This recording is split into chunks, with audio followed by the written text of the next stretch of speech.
Classroom Assessment and Grading. Assalamualaikum warahmatullahi wabarakatuh. Perkenalkan, nama saya Dinda Zahra dari kelompok 10. Di sini saya akan menerangkan mengenai judul pertama, yaitu Classroom Assessment Context atau kelas sebagai konteks penilaian. Dalam inovasi strategi penilaian kontemporer, pendahuluan dalam Peraturan Menteri Pendidikan Nasional Nomor 20 Tahun 2007 tentang standar penilaian pendidikan yang dikeluarkan oleh Departemen Pendidikan Nasional disebutkan bahwa penilaian pendidikan adalah proses pengumpulan dan pengelolaan informasi untuk menentukan pencapaian hasil belajar peserta didik. Penilaian hasil belajar peserta didik dilaksanakan berdasarkan standar penilaian pendidikan yang berlaku secara nasional. Standar penilaian pendidikan adalah standar nasional pendidikan yang berkaitan dengan mekanisme, prosedur, dan instrumen penilaian hasil belajar peserta didik. Penilaian hasil belajar pada pendidikan dasar dan menengah dilakukan oleh pendidik, satuan pendidikan, dan pemerintah, serta ulangan dan ujian.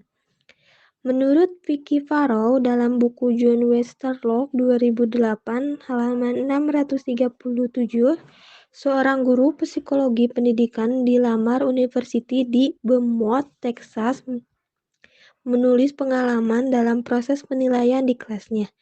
Dia menuliskan apa yang harus dilakukan serta apa yang tidak dilakukan dalam pembuatan tes. Menurutnya, penilaian adalah sebuah proses yang dilakukan terus-menerus. Penilaian bukan sekadar memberi ujian atau menentukan grade. Penilaian adalah sesuatu yang harus dilakukan guru untuk menentukan apakah muridnya sudah belajar dengan baik atau belum. Penilaian bisa berupa memberi pertanyaan kepada murid, memonitor murid sambil menilai, dapat berupa berkeliling kelas saat belajar, saat pelajaran berlangsung, dan memperhatikan muka murid yang kebingungan atau senyum murid yang memahami pelajaran. Tanpa penilaian yang terus-menerus, guru tidak pernah tahu apakah pengajarannya efektif atau tidak, atau apakah perlu modifikasi atau tidak. Jika dilakukan dengan efektif, penilaian akan membuat guru mempunyai informasi yang berharga untuk memberi pengalaman belajar yang optimal bagi murid. Apalagi penilaian untuk anak-anak berkebutuhan khusus. Penilaian yang ada di Indonesia saat ini masih menggunakan acuan kriteria standar dan acuan kriteria normatif sebagaimana yang diisyaratkan dalam Permendiknas Nomor 20 Tahun 2007 yang tadi dijelaskan. Kedua sistem penilaian tersebut dipandang belum memadai untuk mengukur kemampuan anak-anak berkebutuhan khusus. Oleh karena itu, sistem penilaian yang menggunakan kelas sebagai konteks penilaian sangat perlu diterapkan untuk mengukur proses penilaian pembelajaran guru di dalam ataupun di luar kelas. Permasalahan utama adalah bagaimana implementasi kelas sebagai konteks penilaian dalam strategi penilaian kontemporer. Untuk membahas permasalahan tersebut, dibahas melalui 4 serangkaian, yaitu pertama, assessment as a integral part of teaching. Lalu ada making assessment compatible with contemporary views of learning and motivation. Lalu ada creating clear appropriate learning targets, dan terakhir ada establishing high quality assessment and current trends. Yang pertama ada assessment as an integral part of teaching atau penilaian sebagai bagian integral dari pengajaran. Dalam setting kelas sebagai konteks penilaian, guru akan menghabiskan lebih banyak waktu dalam penilaian. Dalam salah satu analisis Stignis dalam buku John Westerlo 2008 halaman 638 menyebutkan guru 20% atau 30% waktu profesional guru untuk menghabiskan persoalan penilaian. Dengan begitu banyak waktu untuk penilaian, maka penilaian itu semestinya dilakukan dengan baik. MC Milan 1997-2001 percaya bahwa guru yang kompeten sering mengevaluasi muridnya dalam konteks tujuan pembelajaran dan mengadaptasi instruksinya sesuai dengan evaluasi tersebut. Penilaian bukan hanya mencatat apa yang diketahui dan dapat dilakukan murid, tetapi juga mempengaruhi pembelajaran dan motivasi mereka. Ide ini mempresentasikan berupa cara pandang terhadap penilaian, yakni konsep bahwa penilaian adalah hasil tes sendiri yang diperoleh setelah instruksi selesai, menuju ke konsep interogasi penilaian dengan instruksi dan pengajaran. Dalam standar for teaching completed in educational assessment ini, yang dikembangkan pada tahun 1990-an, mendeskripsikan tanggung jawab guru atas penilaian murid dalam 3 serangkaian. Pertama, ada penilaian prainstruksi adalah digunakan untuk mengetahui kemampuan-kemampuan murid pada level tertentu yang dimilikinya sebelum mulai memberikan pengajaran formal pada level lebih lanjut. Cara penilaian ini bisa menggunakan dengan melihat nilai murid pada kelas sebelumnya atau mengamati murid selama beberapa hari untuk melihat kemampuan yang dimilikinya. Banyak penilaian prainstruksional berupa observasi informal dalam beberapa minggu awal sekolah. Guru punya banyak kesempatan untuk mengamati karakteristik dan perilaku murid. Hasil pengamatan kemudian diinterpretasikan. Dalam menginterpretasikan, guru harus membuat ekspresi yang realistis. Ekspresi yang tidak realistis akan mendistorsi persepsi guru terhadap murid. Karena ekspresi guru bisa mempengaruhi pembelajaran murid, bahkan kemungkinan guru untuk enggan melihat nilai murid ataupun nilai tes standar sebelumnya. Cara yang terbaik adalah dengan membuat hipotesis yang akan dikonfirmasikan dan atau dimodifikasi oleh observasi dan informasi selanjutnya. Cara-cara yang digunakan adalah dengan melakukan prates diagnostik dalam mata pelajaran tertentu dan mengumpulkan sampel karya murid dalam portofolio. Yang kedua ada penilaian selama instruksi. Penilaian formatif adalah penilaian selama jalannya pembelajaran atau instruksi. Bukan setelah pelajaran selesai. Observasi yang dilakukan pada saat proses pembelajaran akan diperoleh pengetahuan apa yang harus dilakukan berikutnya oleh guru. Penilaian selama instruksi membantu guru menentukan pengajaran pada level yang menantang murid dan memperluas pemikiran mereka. Penilaian ini juga membantu guru mendeteksi murid-murid yang butuh perhatian individual. Pertanyaan lisan adalah aspek penting dari penilaian selama instruksi. Beberapa guru mungkin mengajukan pertanyaan bukan hanya untuk menstimulasi pemikiran dan penilaian murid, tetapi juga menilai level pengetahuan dan keahlian mereka. Yang ketiga ada penilaian pasca instruksi, penilaian sumatif atau penilaian formal. Dalam penilaian setelah instruksi selesai dengan tujuan mencatat kinerja murid, penilaian setelah instruksi selesai akan menghasilkan informasi seberapa baik murid menguasai materi. Apakah sudah siap untuk melanjutkan materi selanjutnya? Grade apa yang dapat diberikan kepada mereka? Komentar apa yang akan dikatakan kepada orang tuanya? Dan bagaimana guru harus menyesuaikan instruksi?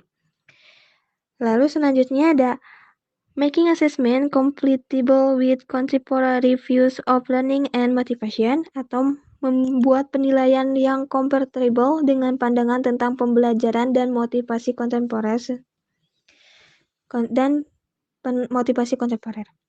Mengembangkan sebuah model cara menilai kelas bisa membantu meningkatkan motivasi. Dia berpendapat bahwa setiap lingkungan kelas merupakan tempat serangkaian penilaian yang terus berulang. Dalam setiap peristiwa penilaian, guru berkomunikasi dengan murid melalui penugasan, aktivitas, dan umpan balik terhadap kinerja.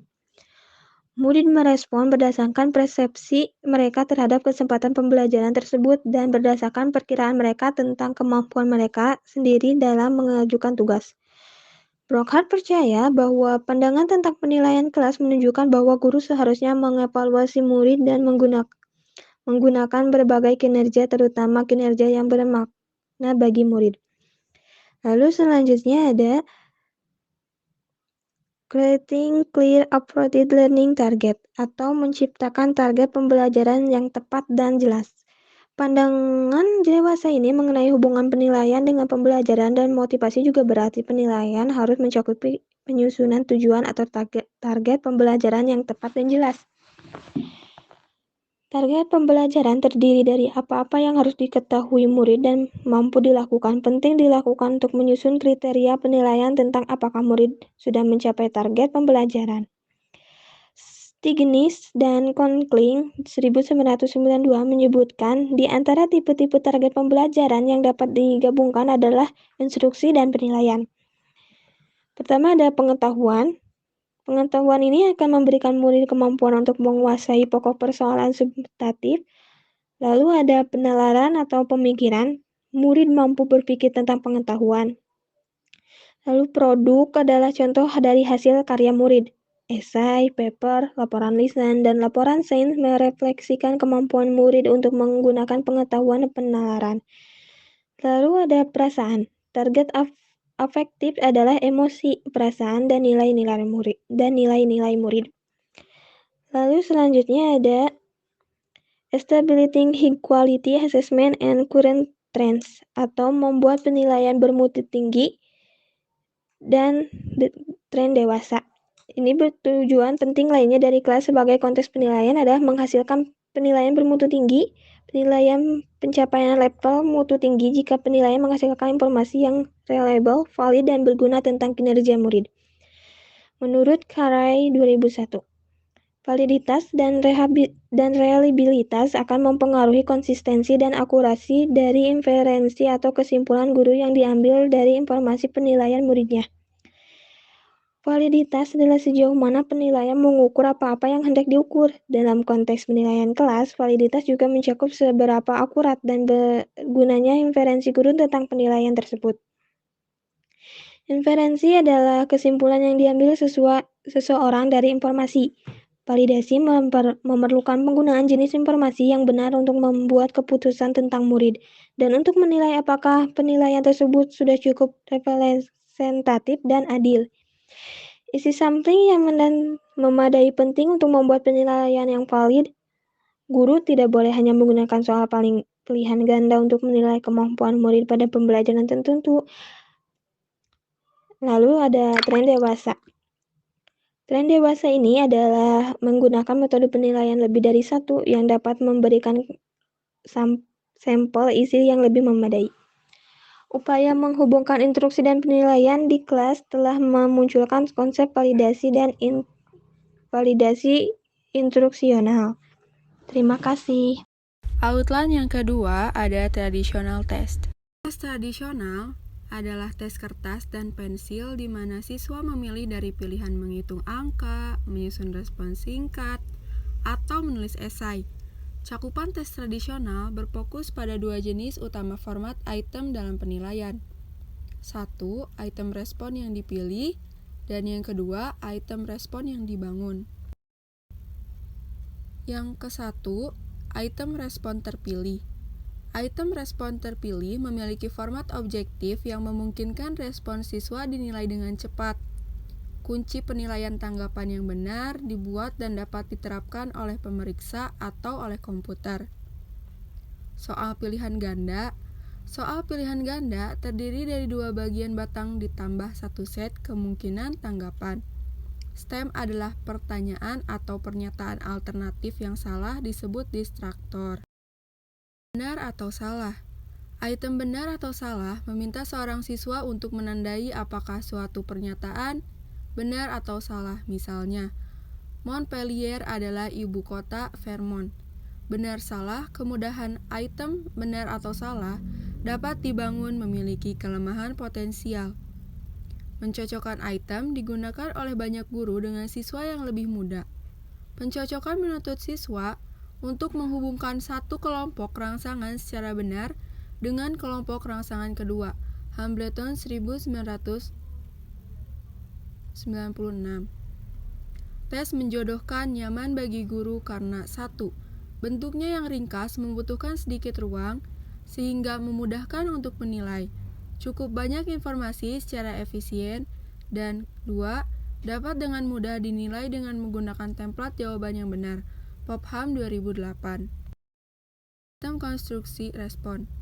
Item respon yang dibangun mengharuskan siswa untuk menuliskan informasi daripada memilih respon dari menu.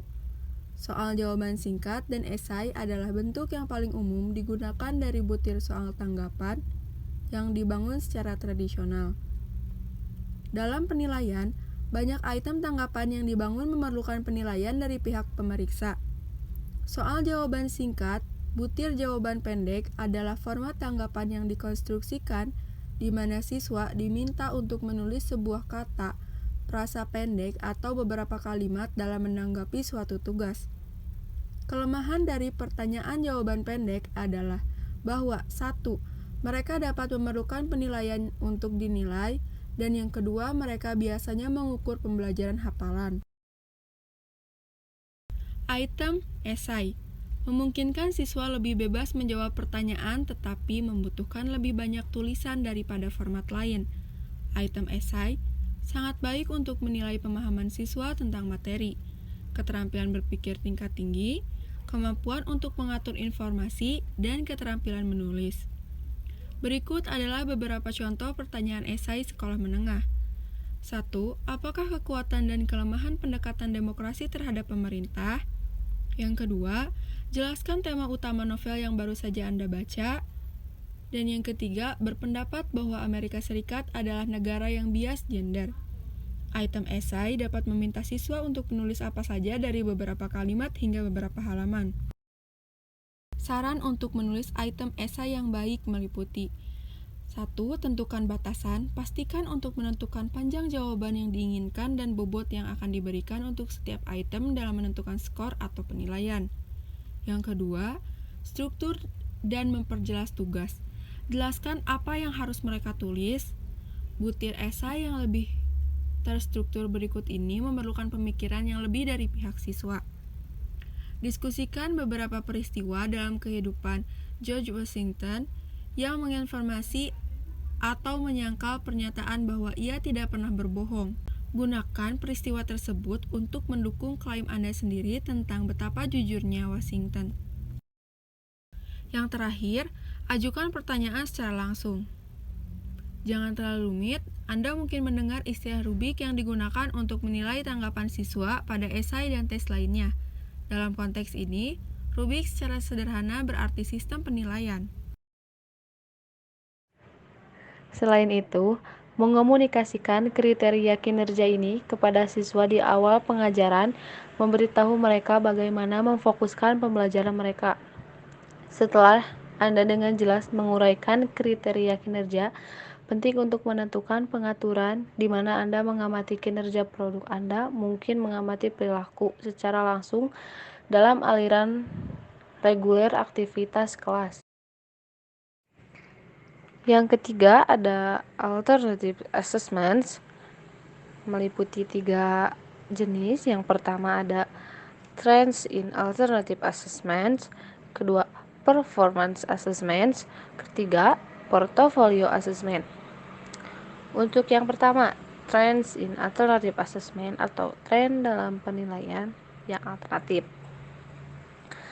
Tren ini adalah meminta siswa untuk memecahkan beberapa jenis masalah otentik atau untuk melakukan dalam hal menyelesaikan proyek atau menunjukkan keterampilan lain di luar konteks tes atau esai.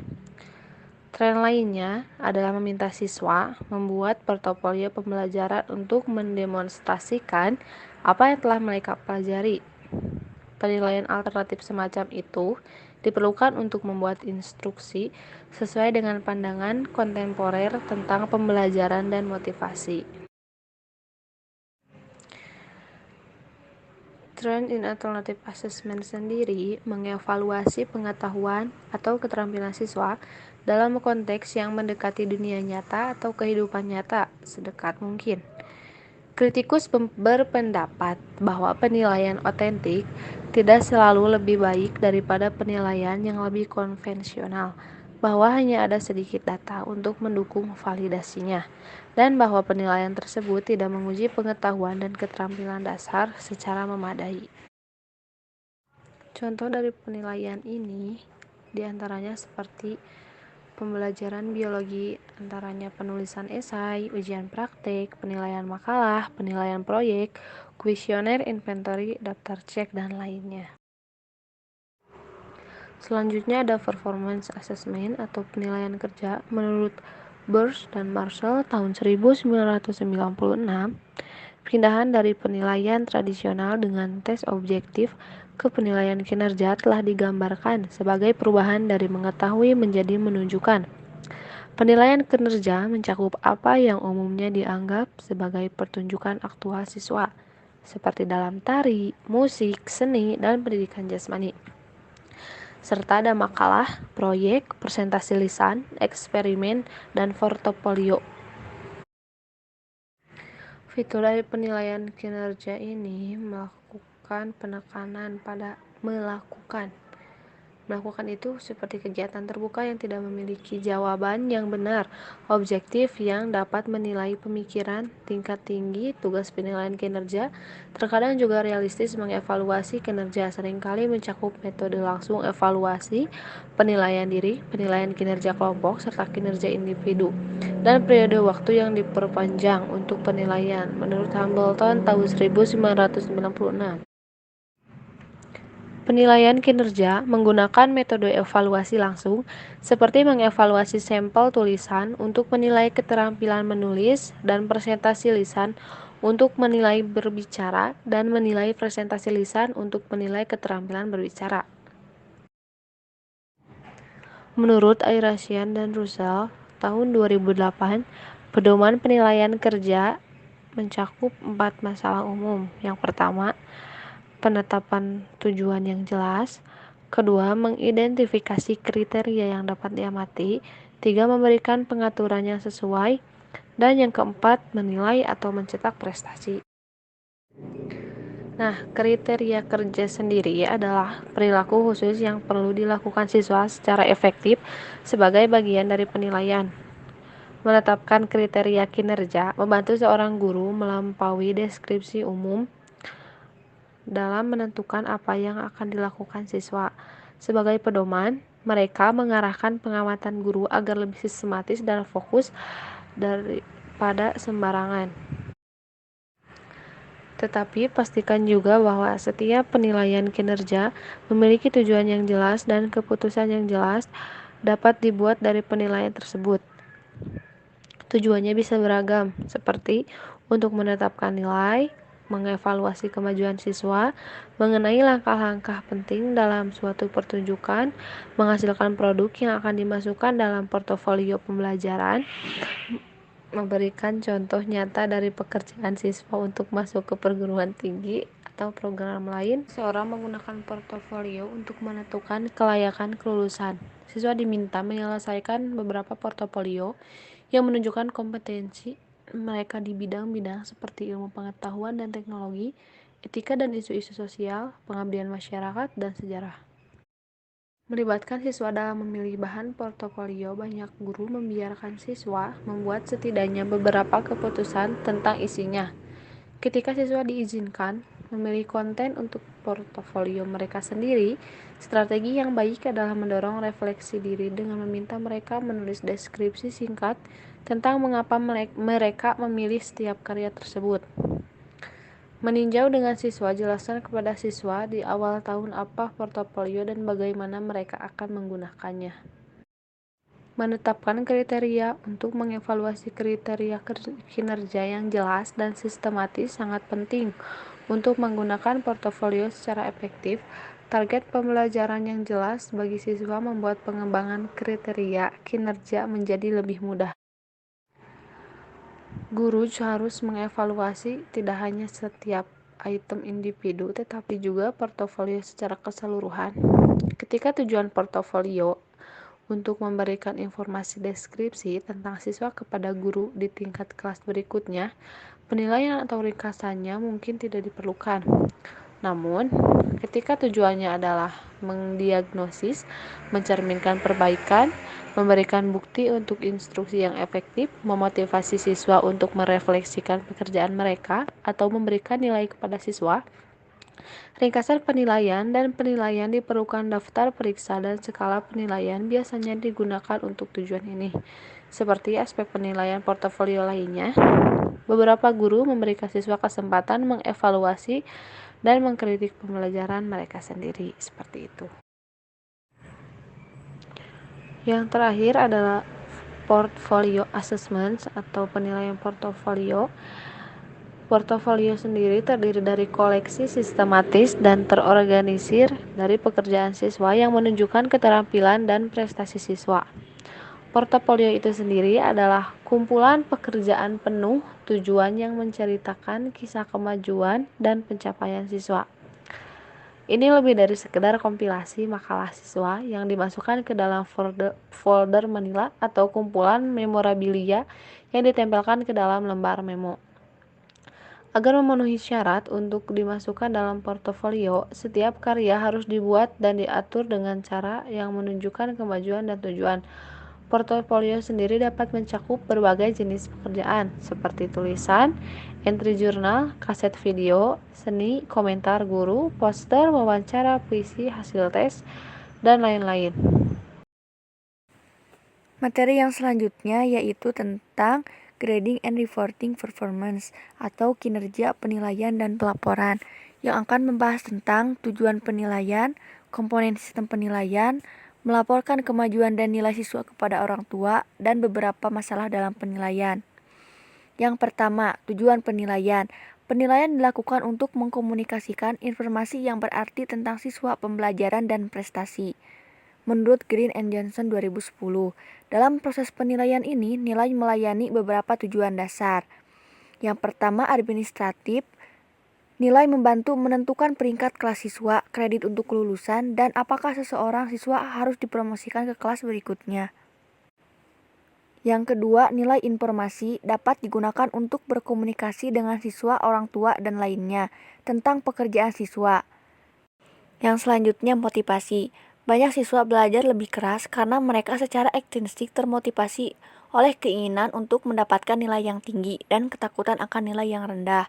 Yang selanjutnya, nilai membantu siswa, orang tua, dan konselor untuk memilih kursus dan tingkat kemampuan yang sesuai untuk siswa. Yang kedua yaitu komponen sistem penilaian. Ada 3 jenis utama penilaian guru yang mendasari sistem penilaian. Yang pertama, standar perbandingan yang digunakan untuk penilaian. Penilaian yang mengacu pada kriteria lebih direkomendasikan daripada yang mengacu pada norma. Yang kedua, aspek kinerja siswa. Strategi yang baik adalah dengan mendasarkan nilai keseluruhan pada serangkaian penilaian, termasuk tes dan penilaian yang lainnya. Yang ketiga, pembobotan berbagai jenis bukti penilaian terlibat dalam bagaimana guru mendapatkan informasi untuk mendapatkan nilai siswa. Yang ketiga yaitu melaporkan kemajuan dan nilai siswa kepada orang tua. Nilai adalah metode yang paling umum untuk menginformasikan orang tua tentang kemajuan dan kinerja anak di kelas. Biasanya dalam bentuk rapor. Rapor adalah metode standar pelaporan, daftar periksa keterampilan, dan tujuan terkadang digunakan di taman kanak-kanak dan sekolah dasar. Nilai huruf adalah standar di sekolah dasar dan sekolah menengah yang lebih tinggi. Pelaporan juga mencakup laporan kemajuan tertulis dan konferensi orang tua dan guru. Adapun strategi yang baik ketika bertemu dengan orang tua tentang kemajuan dan nilai anak mereka. Yang pertama, bersiaplah. Tinjau kinerja siswa sebelum pertemuan dengan orang tua. Yang kedua, jadilah positif.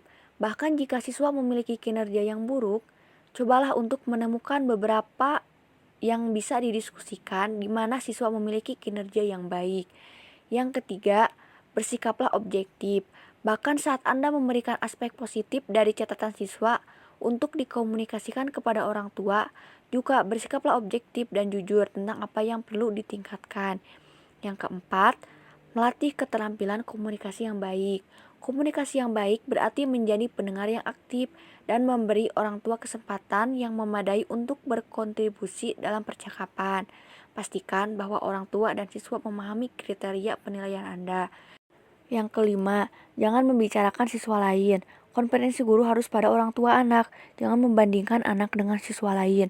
Yang keenam, jadilah tepat waktu. Mulai dan akhiri setiap konferensi tepat waktu.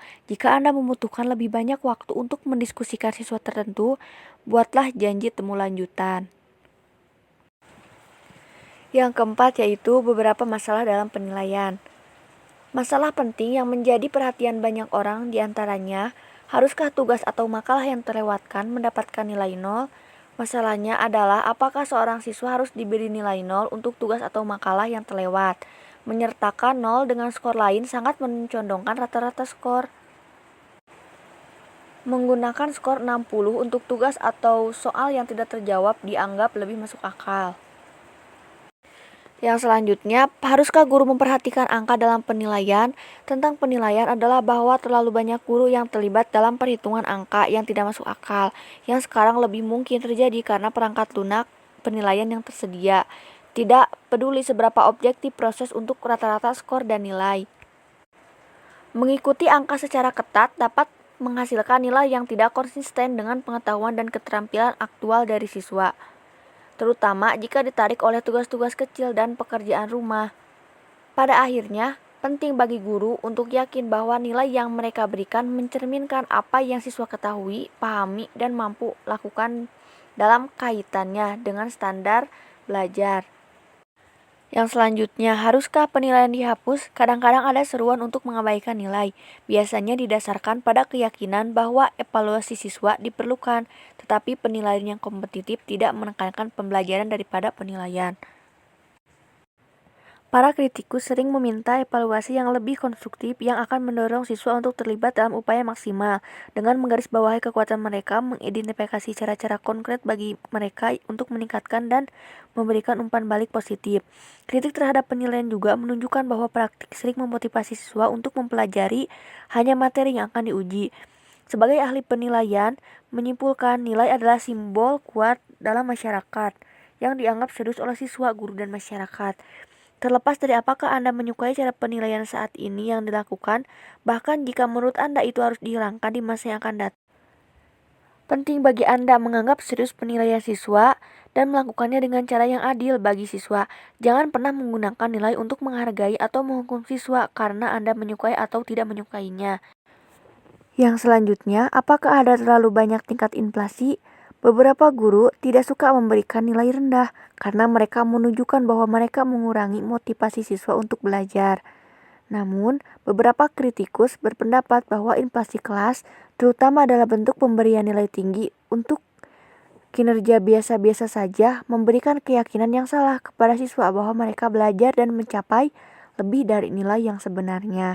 Hasilnya adalah banyak siswa yang menemukan bahwa mereka dapat tampil jauh di bawah kemampuan mereka dan masih mencapai nilai tinggi.